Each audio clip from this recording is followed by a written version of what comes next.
मूल हमारा ये है कि हम डेवलपमेंट में विश्वास करते हैं, मगर दुर्भाग्य से हम ये डेवलपमेंट भी विपरीत परिस्थिति में कर रहे हैं। दिल्ली में एक ऐसी सरकार है जिसका आधार ही झूठ है और लूट है।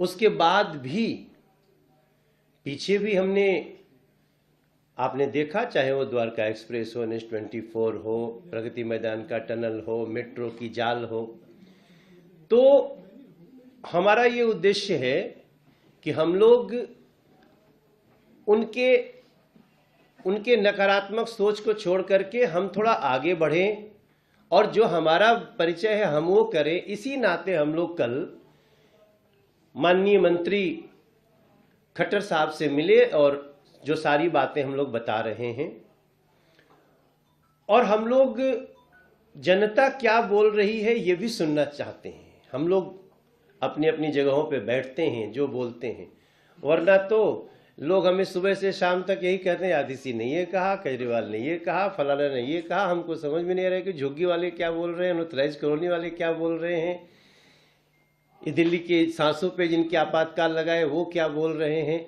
हम उनको सुन रहे हैं और उनकी बातों को लेकर के हमने परसों गडकरी साहब से और कल खट्टर साहब से कल ही हम सब मिले। उसी में सारी बातें जो हमारे सांसदों ने, मंत्री जी ने कही वो आपके सामने है। हम एक बात और कल कहे जो इसमें हम जोड़ना चाहते हैं कि हमारे दिलशाद गार्डन हमारे क्षेत्र में एक आता है, वहाँ भी एक झुग्गी को हम लोग बेहतर से बेहतर बनाने के लिए हमने विजिट भी किया था। वहाँ थैंक यू LG साहब ने भी विजिट किया था। उसको हम इस पाइपलाइन में जोड़ने के लिए भी हमने निवेदन किया है।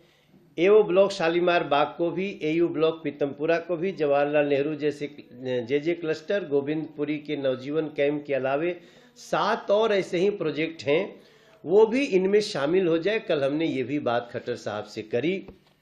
और हमारे यहाँ एक स्टेडियम की बात जो आपसे जोगेंद्र भाई ने कही, हम लोगों का बिल्कुल जगह सटता है और वो हमारा बुराड़ी क्षेत्र जहाँ ख़त्म होता है वहीं से नरेला शुरू होता है। तो ये सब बातों में अब वैसे तो सबकी बात में सबकी बात है।